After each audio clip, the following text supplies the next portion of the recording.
Estamos no último episódio da série. Lembra de deixar o gostei e de falar o que você achou. No outro dia, os dois acordam. A Tess vê a hora e exclama: "As crianças!" Mas logo lembra que não tem crianças. O casal acredita que o Mute não será capaz de lidar com elas. No entanto, eles estão se dando muito bem, porque o Mute concorda com tudo que os irmãos pedem. A Tess deixou os funcionários ficarem até encontrarem um novo emprego. O casal vai visitar as crianças. Percebe que elas estão muito bem. E o Guys diz que estão melhor com o Mute, pois estão seguros e não convivem com ladrões. Quando vão saindo, encontram Fisum e a nova babá. A tia fala que se Leila não fizer o que ela diz, não vai dizer quem é a mãe dela. Leila ameaça falando que se não contar, irá dizer para a Tess que ela é uma ladra de desenhos. O protagonista fica desanimado. Afirma que não sabe se vai reconquistar a confiança dos irmãos antes do julgamento. A garota pede desculpas, expressa que tudo é culpa dela. A Tess pede desculpas também por tê-la ofendido no dia do casamento. A nova babá não está para brincadeira. Já chegou colocando Berit e Aidós de castigo. Quando Yugás vê, fica revoltada. Fala para o Mute, que pede que dê uma chance para a babá. Afinal, é o primeiro dia dela. O protagonista sugere que saiam em lua de mel. Devem ir para a Itália, caminhar nas ruas de Roma de mãos dadas, comprar flores de uma linda mulher. Leila afirma que está muito surpresa, porque esse não é o Ateste que conhece. Ele continua: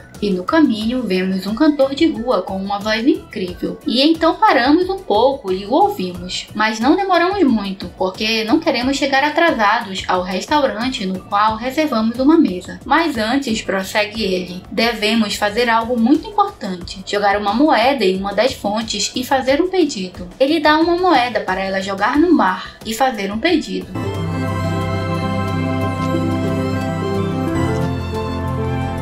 E o Guys e Barish se encontram. O rapaz pede desculpas e conta o seu lado da história. Ela também pede desculpas pelas coisas ruins que falou para ele. O advogado avisa que o Mute e a tia pediram tutela conjunta. Isso deixa o nosso protagonista muito preocupado. Diante dessa situação, Leila pede que Barish furte os desenhos novamente da casa de Fisum, a fim de que tenham provas contra ela. A Tess segura uma foto do pai com a família. Fala que ficou muito chateado quando o genitor o fez ficar lá, mas agora realmente ama as crianças e está bravo com o pai por perdê-las. Continua: "Por causa dos seus planos estúpidos, estou terminando sem elas." Ele passou a noite acordado. Pela manhã, fala para a esposa que se as crianças não estão lá, não tem por que ficar na casa. Devem ir embora. Leila contrapõe dizendo que não devem ir a lugar nenhum sem as crianças. O marido fala que não quer incomodá-las, mais do que já incomodou, e o Guys aparece na casa da tia.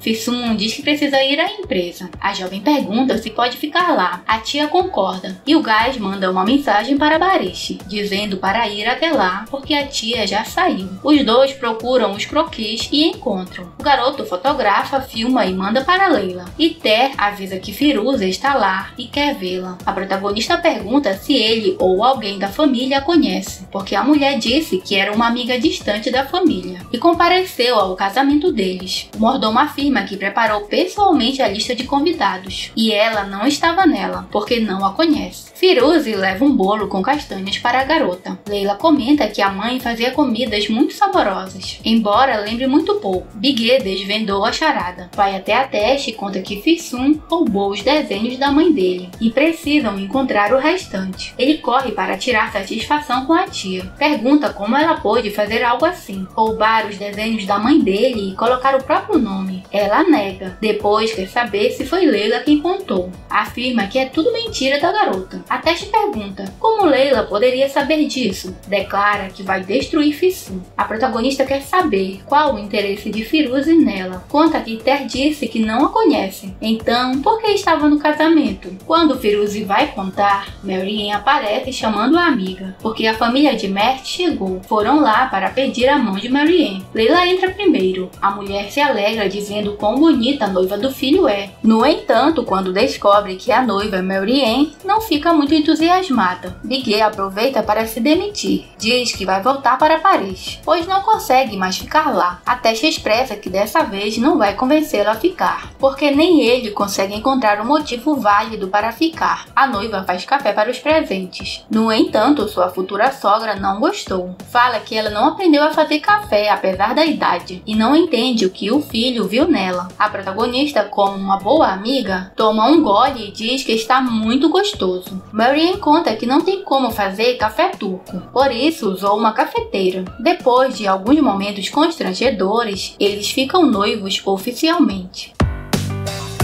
A Teste retorna para casa e pergunta se a esposa sabia que Fi-Sun roubou os desenhos. Ela concorda. Ele se chateia. Quer saber como pôde esconder isso e se nunca poderá confiar nela, pois quando pensa que está tudo bem, aparecem novas mentiras e novos segredos. Ela mostra as fotos dos desenhos e diz que ia contar para ele depois do casamento. Porém, aconteceu tudo aquilo. A Teste afirma que a única coisa que quer é sair de lá, retornar para a Espanha e nunca mais voltar. Leila pergunta, sozinho? Como ele não fala nada, ela diz que tudo bem, ele já tomou a decisão dele. No outro dia, a garota entrega os desenhos. A Teste decide que vai embora no dia seguinte. Já Leila aceita a proposta de Firuze. Na empresa, o protagonista entrega o seu cargo para o Muti. Firuze conta sua versão para Leila. Fala que foi obrigada a deixá-la, porque sofria violência física e psicológica do marido, e ele não queria que ela ficasse com a menina.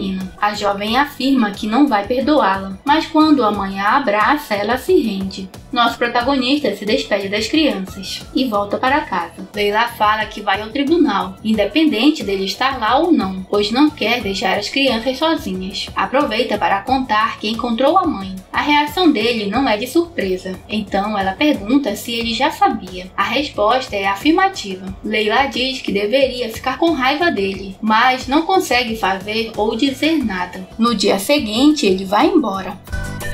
Fi-Sun aparece na casa de Muti, olha para a sobrinha e afirma que sabe o que ela fez, e na hora que forem entregues a ela e ao Muti, verá o que fará. A jovem não perde tempo e vai escutar a conversa dos dois. A tia quer voltar para a empresa assim que a Teste for embora, mas o Muti não quer isso. Porém, a mulher o ameaça dizendo que vai contar sobre o acordo que ele fez com Lohan. Acordo esse que faria a empresa afundar. E o Gás liga para o irmão e conta o que ouviu. A Teste fala que não vai voltar para a empresa. Ela pergunta se é só a empresa que importa, se vai deixá-los sozinhos com pessoas mais. 2 dias depois, Leila e seus amigos saem da mansão e a Coupe se encantou pela tia de Mert e estão vivendo um romance. Leila, Barish e Marianne alugaram uma casa.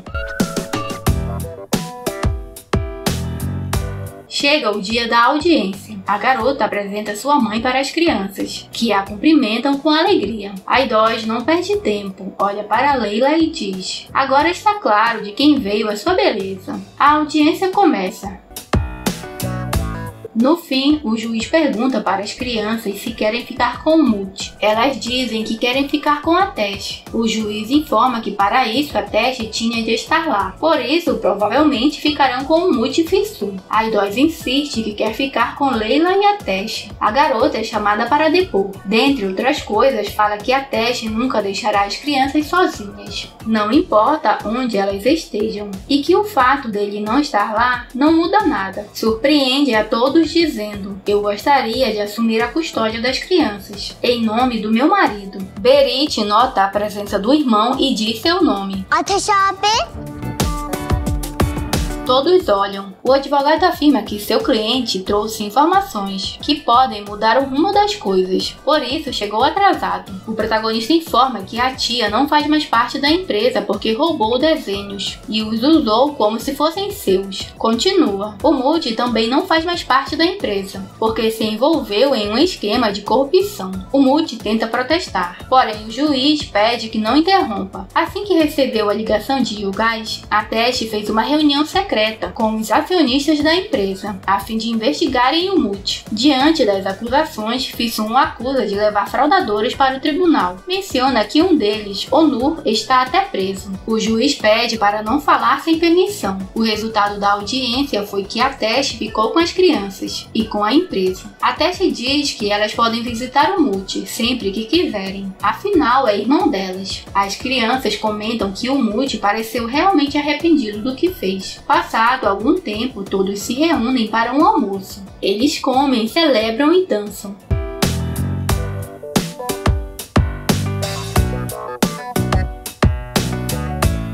E assim termina Yachoku Savesen, traduzindo E Se Você Amar Demais.